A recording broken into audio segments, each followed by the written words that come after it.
அவருக்கு புத்தி சொல்றதுக்கு எங்களுக்கு தகுதிக்கு அனுமதி இலங்கையின் பிரதேசங்களுக்கு நடை பயணமாக சென்று சாதிக்க துடிக்கும் முலாஃபிர் நானா அவர்களை புத்தளம் அன்போடு சாதனை என்ன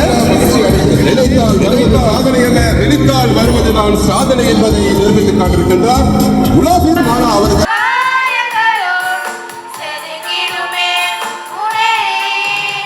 ஏற்பாடு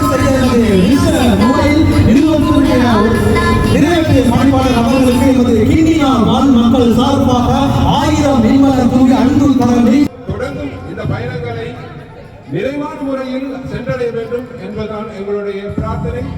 இனிவரும் இடங்களில் அவருக்கான பூர்ண ஒத்துழைப்பை கொடுத்து அவரும் ஒரு சாதனையாளர் என்பதை நிரூபித்து காட்ட வேண்டும் என்ற நோக்கத்தில் தான் அவர் இந்த பயணத்தை மேற்கொண்டிருக்கின்றார். உண்மையிலே உங்களுடைய வரவேற்பை எதிர்பார்த்த வண்ணமாகத்தான் அவர் அந்த வசனம் முனாஃபிர் நானாவுடைய வருகை புத்தகத்துக்கு பெரிய ஒரு வரவேற்பை தந்தது மட்டுமல்லாமல் சாதிக்கணும் அப்படிங்கிற எண்ணம் வயசு ஒரு தடை இல்லை அப்படின்ற விஷயத்த அவர் எங்களுக்கு காட்டுகிறாரு. பொதுவாக அவர் வார நேரங்களில் பேட் கமாண்ட் தான் அதிகமாக அவர் சொல்லியிருந்தாரு. அதுவும் ஒரு கவலையான விஷயம். நாம எங்க பயணிச்சாலும் ஏதாவது ஒரு விமர்சனங்களுக்கு மத்தியில தான் ஒரு பயணம் இருந்து கொண்டே இருக்கும். உங்களுக்கு தெரியும், சமீபத்தில் அவர் பேர்வலையை நோக்கி சென்ற போது சௌமியை மீட் பண்ணியிருந்தாரு. அதுலேயும் நிறைய வீடியோக்கள் அதை எடிட் பண்ணி போட்டாங்களா அல்லது அது என்ன முறையில் போர்ட்ரேட் பண்ண விஷயம் கூட எங்களுக்கு தெரியலை. சௌமி அதை அவாய்ட் பண்ண மாதிரியான வீடியோக்கள் நிறையவே சமூக வலைத்தளங்களில் போயிருது, நீங்கள் பார்த்துருப்பீங்க. இருந்தாலும் அதை நேரடியாகவே முனாஃபிர் நானாட்ட நாங்கள் கேட்கணுன்றதுக்காகத்தான் இந்த பதிவு.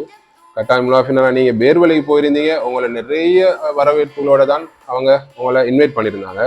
அதில் சௌமியிட விஷயத்தில் நீங்கள் என்ன நீங்கள் சொல்கிறீங்கன்ற விஷயத்தை மக்களுக்கு கட்டாயம் சொல்லுவாங்க.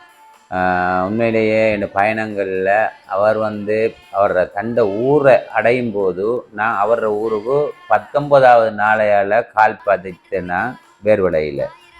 அவர் சுமார் 20 நாளையால் எங்கட ஊர் கிண்ணியாவுக்கு வந்திருந்தார். அதே போல் நான் 19வது நாளையால் அவரை ஊருக்கு சென்றிருந்த டைமில் அவங்களோட ஊர் மக்கள் உண்மையிலே என்னை கண்ணியப்படுத்தி ரெஸ்பெக்ட் பண்ணி மரியாதை தந்து இந்த குடும்பங்களில் ஒரு சனை நினச்சி அவங்களோட குடும்ப வீட்டு பிள்ளையானையை நினச்சி சரியான ஒரு ஒத்துழைப்புகளையும் மரியாதையும் கண்ணியத்தையும் அவங்களோட முடியுமான அளவுக்கு பொருளாதார தங்கு வசதி எல்லாத்தையுமே தந்தாங்க. எனக்கு அல்ஹம்துலில்லாஹ் அவங்களுக்கு ஜஸாக்குமுல்லா ஹைர். ஆனாலும் நான் களுத்துறையை நோக்கிய பயணம், அவர் பேர்வலையை நோக்கி வந்த பயணம்.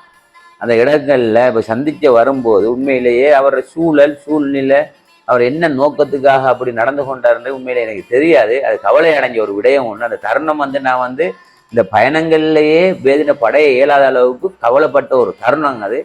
தம்பி சௌமி இப்படி ஒரு வார்த்தை, இப்படி ஒரு செயற்பாடுகளை செஞ்சிட்டாரன்னு சொல்லி கவலைப்பட்டேன் நான்.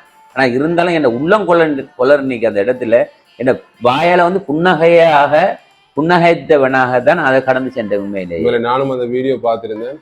முனாஃபிர் நானா உண்மையிலே அவர் கண் கலங்கிய ஒரு தருணம் தான் அது. வீடியோக்குள்ளேயும் நான் பார்த்துருந்தேன். உண்மையிலே சௌமி பிரதர் பொறுத்த வரைக்கும் அவர் ஒரு டேலண்டட் ஏன்னு சொன்னால் அவர் நிறைய இடத்துல அவர் சாதிக்கணும் ஒரு எண்ணம் இருந்தாலும் அந்த வார நேரங்களில் அவருக்கான சூழ்நிலை எப்படி அமைஞ்சுதோ என்றது அது ஒரு கேள்விக்குறி. அது நேரடியாக அவர்கிட்ட கேட்காம நாங்கள் இந்த பதிவும் செய்யலாது. இருந்தாலும் சௌமி பிரதரை பொறுத்தவரையில் அவரும் ஒரு சாதனையாளர். அதே போல நௌஃபில் நானா அவரும் ஒரு சாதனைக்காக வேண்டி பயணிக்கிறவர் தான். அதுலேயும் குறிப்பாக மக்கள் அதை வேற முறையில போர்ட்ரேட் பண்ணி எடிட் பண்ணி வேற முறையில அவங்கள விமர்சிக்கிறது கூடாதுங்கிறதான் எங்களுடைய இந்த பதிவுல நாங்க சொல்லக்கூடிய விஷயம். அது மட்டும் இல்லாமல் புத்தளத்துக்கு வந்த நேரம் கூட மிஸ்டர் மொபைல் அவருடைய உரிமையாளர் அஸ்பி அவரை எங்களுடைய முனாஃபிர் நானாவை ரொம்ப ஒரு முறையில தான் அவரை வரவேற்று அவருக்கு ஐசிங் கேக் எல்லாம் வெட்டி வீடியோ எல்லாம் போட்டிருந்தாரு. கண்டிப்பா அந்த வீடியோ வரும். அவங்களுடைய நோக்கம் என்னன்றதையும் கொஞ்சம் சொல்லுங்க. நீங்க என்னத்துக்காக நீங்க இந்த ஜேர்னில நீங்க போறீங்கன்ற விஷயத்த. ஏன்னா மத்திய கிழக்கில் குவைட் நாடுகளில் 7 வருடமாக இருந்துட்டு அங்கே கண்ணூடாக கண்ட காட்சிகள், பாதிக்கப்பட்ட மக்கள நிலவரங்கள், கஷ்டத்து மத்தியில் வாழக்கூடிய மக்கள நிலவரங்கள், மூயின மக்களுமே அங்கே இலங்கையர்கள்ன்ற அடிப்படையில் மூயின மக்களும் கஷ்டப்படுறாங்க. அப்போ என்ன மனசில் ஒரு ஆழமான ஒரு ஆர்வம் ஒன்று நான் நாட்டுக்கு போனால் இந்த விஷயங்களை பற்றி நான் தியாகம் செஞ்சு, அதே போல் இந்த ஊரில் கடல் தொழிலாளிகள் பாதிக்கப்படும் போது, அதே போல் இந்த தல வைத்தியசாலைகளில் மக்கள் நெரிசலில் நிற்கும் போது, அதே போல் இந்த கிண்ணியா குறிஞ்சாக்கணி எனும் பகுதியில் 2019ஆம் ஆண்டு ஒரு 13 குழந்தைகள் மரணிக்கப்பட்ட ஒரு சம்பவம் ஒன்று. இதெல்லாம் எனக்கு ஆழமா மனசுல பதிஞ்சு, இப்படியான ஒரு நான் என் மக்களுக்காக தியாகம் செஞ்சு இப்படியான ஒரு நடப்பயணத்தை தொடங்கணும்னு ஆர்வத்துல வேகமா இன்றைக்கு நடந்துகிட்டு இருக்கிறேன். உண்மையிலே உங்களுடைய இந்த கோரிக்கைகள் நிறைவேற வேண்டும். அதுக்கு நாங்கள் கண்டிப்பாக பிரார்த்திக்கணும். ஏன்னு சொன்னால் ஒரு ஊருக்காக அவருடைய தியாகத்தை இந்த அளவு தூரம் மேற்கொள்றார் அப்படின்றது வந்து ஒரு பெரிய ஒரு விஷயம். மேலே அந்த 4 விஷயங்களும், அந்த 4 கோரிக்கைகளும் கண்டிப்பாக நிறைவேற வேண்டும். அதுக்கு நாங்கள் கண்டிப்பாக பிரார்த்திக்கிறோம். இன்ஷால்லா உங்களுடைய பயணம் நல்லபடியாக முடியறதுக்கு நாங்கள் எல்லாரும் பிரார்த்திக்கிறோம். அடுத்தது ஒரு முக்கியமான விஷயம், புத்தளத்தில் உங்களுடைய வரவேற்பு என்னமா இருந்தது என்ற விஷயத்தையும் நீங்கள் சின்ன பேர் சொல்லுவோம். உண்மையிலேயே என்னைய வந்து ஒழுங்கு செஞ்சிருந்தாங்க. ஒரு சில ஏற்பாடு செஞ்சிருந்தாங்க. அதுலேயும் மிஸ்டர் மொபைல் ஷோப் அவங்க உரிமையாளர் என்னை ஏற்பாடு செஞ்சுருந்தாங்க. அதே போல் பெரிய ஜும்மா பள்ளி நிர்வாகமும் என்னை அழைப்பு இருந்திருந்தாங்க. அந்த அளவுக்கு மக்கள் எனக்கு தந்த ஆதரவும் அன்பும் மறக்க இயலாத ஒரு சூழ்நிலையா இருந்தீங்க. எனக்கு அந்த அளவுக்கு மக்கள் அன்பு காட்டினாங்க. அது உண்மையிலே பெருமையா இருக்கு. இப்படி புத்தள மக்கள் வந்து எனக்கு இப்படி ஒரு அன்பை காட்டினாங்கன்னு நினைக்கும் போது. அடுத்தது நீங்க முக்கியமா இப்ப நீங்க ஸ்டார்ட் பண்ண ஜேர்னியில உங்களை தொடர்ந்து உங்களோட ஊர்ல இருந்து நிறைய பேர் வந்துக்கிறாங்க. அது எனக்கு மிகவும் ஒரு சந்தோஷமான விஷயம். சொன்னா நீங்க இவ்வளவு நாளும் தனியா தான் பயணிச்சீங்க. பர்சான் தலைன்னு சொல்லி ஒரு தலை தான் இன்னைக்கு இந்த முனாஃபிர் நானாவை ஃபுல் ஹோப்பன் கொடுத்து அவரை வந்து கூட்டிட்டு போறாரு. உண்மையிலே அவருக்கும் ஒரு பெரிய ஒரு தேங்க்ஸ். சொன்னா யாருமே செய்ய மாட்டாங்க. ஒருத்தர் முன்னுக்கு போறத யாருமே விரும்ப மாட்டாங்க. உங்களை பின்தொடர்ந்து வந்து கொண்டிருக்கிற ஊர் மக்களுக்கும் நாங்கள் இந்த இடத்துல நன்றி சொல்ல கடமைப்பட்டிருக்கிறோம். ஹாஜரும் அவரும் வந்து அவரை ஒரு பெரிய ஒரு வரவேற்பு செஞ்சுக்கிறார். அதுலேயும் நாங்கள் அதை சந்தோஷப்படுத்தணும். கண்டிப்பாக இந்த மாதிரியான நிறைய சாதனையாளர்கள் உருவாக வேண்டும். தொடர்ந்து எங்களுடைய ஊரிலும் கூட நிறைய சாதனையாளர்கள் உருவாக வேண்டும் தான் எங்களுடைய நோக்கமும் கூட. இனிவரும் இடங்கள்ல என்னுடைய முனாஃபிர் நானாவை எவ்வளவு தூரம் நீங்க ஆதரிச்சு அவருக்கான ஆதரவுல கொடுக்குறீங்களோ அவ்வளவுக்கு அவருடைய ஜேர்னி நல்ல முறையில சென்றடையும் அப்படின்ற ஒரு நோக்கம்தான்.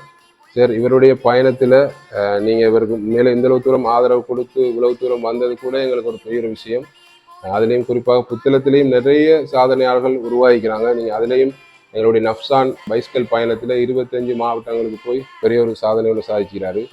அதுல நீங்க அவருக்கு பெரிய ஒரு ஒத்துழைப்பு கொடுத்தீங்க. அது மட்டும் இல்லாமல் நௌஃபினானுடைய ஜேர்னியில நீங்க அவருக்கு கொடுக்க வேண்டிய ஒரு சில விஷயங்கள், அவருக்கு நீங்க ஒரு புத்துமதி சொல்லணும் அப்படின்னு இருந்தா நீங்க என்னதை சொல்ல விரும்புகின்றதையும் கட்டாயம் சொல்லுங்க. அவருக்கு புத்தி சொல்றதுக்கு எங்களுக்கு தகுதிக்கு அனுமதி அது நான் யோசிக்க வேண்டியிருக்குது. என்ன காரணம் என்றால் அவர் சும்மா நடந்து வரல. அவருடைய இனிய மக்களுக்காக 4-5 கோரிக்கையை முன்வைத்து கிட்டத்தட்ட இலங்கை 1500 கிலோமீட்டர் நடப்பது என்றால் ஒரு சாதாரண விஷயம் இல்லை. அவருடைய மக்களுக்கு நல்லது நடக்கும்பதற்கான முயற்சியில் தான் வந்திருக்கின்றார். இருந்தாலும் அவருடைய முயற்சிகளை பாராட்டக்கூடிய ஒரு விடயம். நிச்சயமாக அவரை நாங்கள் பாராட்டுவது மட்டும் இல்லாமல் அவருடைய முயற்சிக்கு எங்களால் முடிந்த உதவிகளை செய்யும் என்று இந்த இடத்துல கோரிக்கைள்ள விரும்புகிறோம். அதுலேயும் முக்கியமாக இவருக்கு இன்னியா ரீச் ஆகிட்டான்னு சொன்னால் கட்டாயம் உங்களை இன்வைட் பண்ணுவாங்க.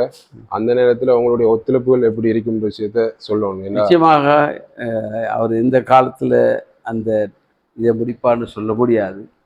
அப்போ சமகாலங்களில் ஜனாதிபதி தேர்தலூடாக நாங்கள் இந்த பயணத்தில் இருந்து கொண்டிருக்கிறோம்.